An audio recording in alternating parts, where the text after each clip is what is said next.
दोस्तों, welcome to my YouTube channel Pariksha circle. जैसा कि मैंने अभी तक आपको पसाड़ काल में पूर्व पसाड़ काल, मध्य पसाड़ काल, नव पसाड़ काल, फिर महापसाड़ काल जो दक्षिण भारत में अवस्थित था, फिर ताम्र पसाड़ काल, फिर सिंधु घाटी सभ्यता, ये सब चीज़ें आपको पढ़ा दिया है।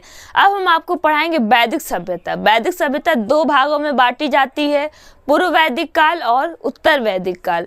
ये कहा जाता है कि आर्य जो थे वैदिक सभ्यता के रचयिता थे, आर्य वैदिक सभ्यता के रचयिता थे।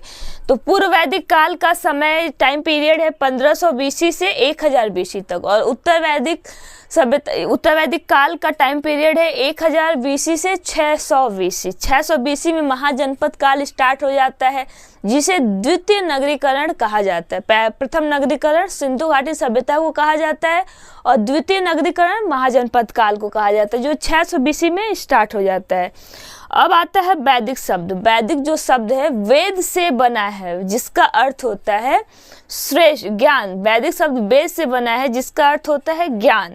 जिसमें ज्ञान का भंडार हो उसे वेद कहा जाता है या वैदिक कहा जाता है।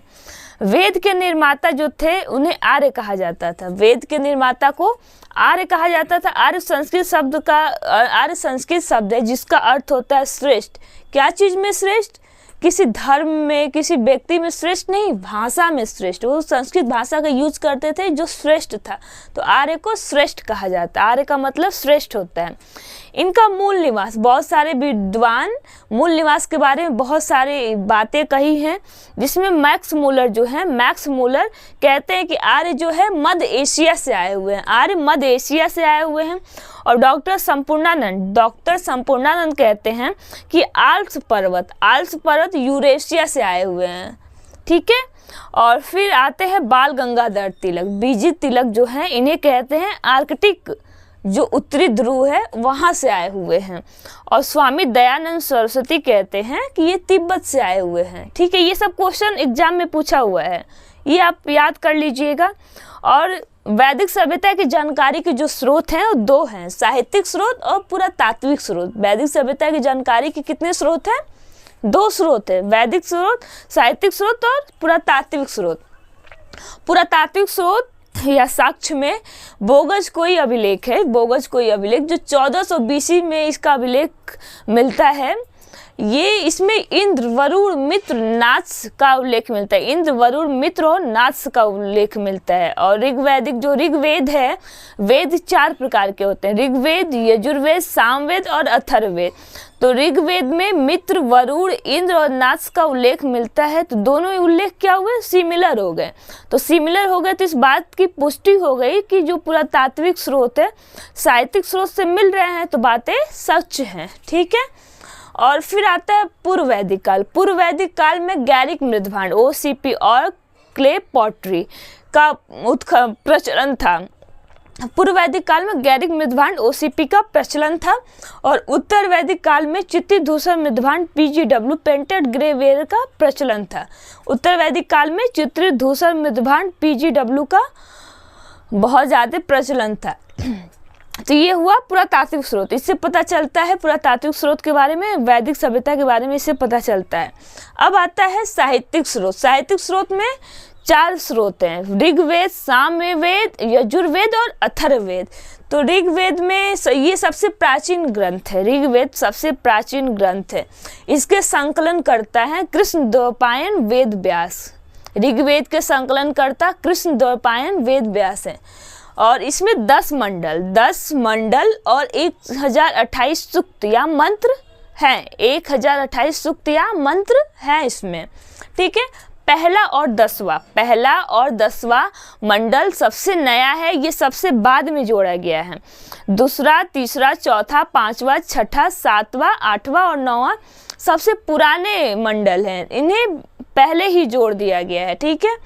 अब आता है तीसरा मंडल गायत्री मंत्र। गायत्री मंत्र का उल्लेख तीसरे मंडल में जो सविता देवी को इसमें स्तुति की जाती है। गायत्री मंत्र जैसे ओम भूर्भुवः स्वः तत्सवितुर्वरेण्यं भर्गो देवस्य धीमहि धियो यो न प्रचोदयात्, इसमें आता है गायत्री मंत्र। ठीक है। और 7वां मंडल में दशराज युद्ध जो रावी नदी के तट पे पुरु और कौरव के बीच में हुआ था, दशराज युद्ध, वे 7वें मंडल में इसका इसका उल्लेख मिलता है। फिर नौवां मंडल है, नौवां मंडल सोमदेव को समर्पित है। नौवां मंडल जो सोमदेव को समर्पित है, सोम रस, जो सोमदेव हैं उससे सोम रस की प्राप्ति होती थी, तो हिमालय पर्वत से सोम रस की प्राप्ति होती थी। वहाँ जो सोम रस था वो किसी उत्सव या त्यौहार में इसको पिया जाता था। और है 10वां मंडल, 10वां मंडल है वर्ण व्यवस्था। वर्ण व्यवस्था मतलब कह सकते हैं कि उस समय वर्ण जो थे, वर्ण व्यवस्था जन्म से आधारित ना होकर कर्म से आधारित था। जैसे जो जैसा कर्म करता था उस हिसाब से उन्हें वर्ण व्यवस्था में बांट दिया जाता है। जैसे कोई पढ़ाई कर रहा है तो उसे ब्राह्मण कह दिया जाता था, अगर कोई शरीर से हष्ट पुष्ट है तो उसे क्षत्रिय कहा जाता था, जो व्यापार करता था उसे वैश्य कहा जाता था, और जो अन्य 3 वर्णों की सेवा करता था उसे शूद्र कहा जाता था। तो 10वें मंडल में ब्राह्मण से उत्पन्न है, ब्रह्म से उत्पन्न है। जैसे मुख से ब्रह्मा के मुख से ब्राह्मण की उत्पत्ति हुई है, भुजाओं से क्षत्रिय की उत्पत्ति हुई है, और उदर से मतलब पेट से वैश्य की उत्पत्ति हुई है, और ब्रह्मा के चरण से शूद्र की उत्पत्ति हुई है। ठीक है, अभी हम आपको बताएं ऋग्वेद के बारे में। अब हम बताएंगे आपको सामवेद। सामवेद संगीतों का वेद, स से साम, स से संगीत, संगीत का वेद है। 7 स्वरों का सर्वप्रथम प्रयोग किया गया, जैसे सा रे गा मा पा धा नी, सारे गामा पाधानी, तो 7 स्वरों का प्रयोग किया गया सर्वप्रथम। यजुर्वेद, यजुर्वेद में यज्ञ के विधियों का वर्णन किया गया। य से यजुर्वेद, य से यज्ञ। ठीक है, यजुर्वेद में यज्ञ के विधियों का वर्णन किया गया है। ये गद और पद दोनों में है। और फिर चौथा आता है अथर्ववेद। अथर्ववेद में जादू, टोना, वशीकरण आदि का वेद इसे माना जाता है। जादू, टोना, वशीकरण यहीं से अभी सब जगह प्रचलित हुआ है।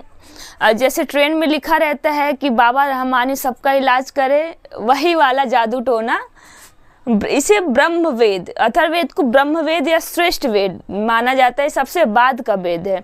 श्रेष्ठ वेद किसे माना जाता है? अथर्ववेद को। और वेद त्रयी में कौन कौन से वेद आते हैं? यजुर्वेद, सामवेद और यजुर्वेद और ऋग्वेद, सामवेद, यजुर्वेद वेद त्रयी में आते हैं। अथर्ववेद वेद त्रयी में नहीं आता है। अब हम पढ़ेंगे जो वेद है उसके अध्येता, उपवेद, उपनिषद और अरण्यक कौन कौन से हैं। तो इसमें आता है पहला ऋग्वेद। ऋग्वेद के अध्येता होत्री हैं, उपवेद इसका आयुर्वेद है, और उपनिषद कौशितकी ऐतरेय है, और अरण्यक भी कौशितकी ऐतरेय है। फिर आता है सामवेद। सामवेद का अध्येता उद्गाता है। सामवेद के अध्येता उद्गाता है। उपवेद गंधर्ववेद है, और उपनिषद केन छांदोग्य है। केन छांदोग्य उपनिषद है, और अरण्यक जैमिनी छांदोग्य है। फिर आता है यजुर्वेद। यजुर्वेद में का अध्येता अथर्वयु है, अथर्वयु, और इसके उपवेद हैं धनुर्वेद। यजुर्वेद के उपवेद हैं धनुर्वेद, और इसके उपनिषद है तैत्तिरीय, तैत्तिरीय और मैत्रेयी, और इसके अरण्यक है तैत्तिरीय शतपथ। फिर आता है अथर्ववेद। अथर्ववेद के अध्येता हैं ब्रह्मा जी, और फिर इसके उपवेद है शिल्पवेद। उपनिषद है, अथर्ववेद का उपनिषद है मांडुक्य, प्रश्न और मुंडक, लेकिन इसके कोई भी अरण्यक नहीं है। तो आप मेरे वीडियो को देखते हुए चलिए, लाइक, सब्सक्राइब, चैनल को सब्सक्राइब करिए, और कमेंट में अपना क्वेश्चन भेजिए, इसका आंसर हम जरूर देंगे। जी, थैंक यू।